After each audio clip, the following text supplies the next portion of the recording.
கார சட்னி என்னோட ஸ்டைல்ல இது இட்லி தோசைக்கு மட்டும் இல்ல, சாதத்துலயும் நெய் ஊத்தி பிசைஞ்சு சாப்பிட்டா அப்படி இருக்கும். முக்கியமா நம்ம இது டிராவலிங் டைம்ல கூட எடுத்துட்டு போலாம். விடிய காலையில கோயிலுக்கு கிளம்புறவங்களுக்கு அப் டு 4 to 5 hours இது ரொம்ப டேஸ்டியா நல்லாவே இருக்கும். பஞ்சு போல தோசை சுட்டு இந்த மாதிரி வாழை இலையில பேக் பண்ணி எடுத்துட்டு போய் பாருங்க, கண்டிப்பா உங்களுக்கு பிடிக்கும். இதை செய்யறதுக்கு சட்டில ஒரு குழிக்கரண்டி கடலெண்ணெய், 2 டேபிள் ஸ்பூன் கடலை பருப்பு, 5 பல் பூண்டு, 5 காஷ்மீரி காஞ்ச மிளகாயை ஃபர்ஸ்ட் வறுத்துருங்க. இதுல 2 வெங்காயம் சேர்த்து இந்த மாதிரி கண்ணாடி பதம் வந்ததும் இதுல ஒரு பெரிய தக்காளியை சேர்த்து நல்லா வதக்குங்க. இதுல ஒரு பாதி கைக்கு புதினாவும் கொத்தமல்லியும் சேர்த்துக்கோங்க. நிறைய சேர்க்க வேண்டாம், வாசனைக்காக மட்டும் தான் சேர்க்கணும். இப்போ இதுல நான் 3 கைக்கு ஆல்ரெடி வறுத்து வச்சிருக்கிற வேர்க்கடலை சேர்த்துக்கிறேன். இதுல 2ல இருந்து 3 துண்டு புளியும் சேர்த்துக்கோங்க.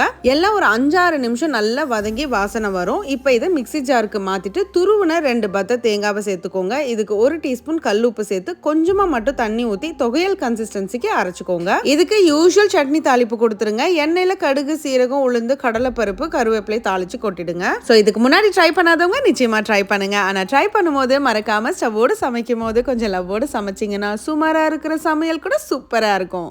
எப்படி?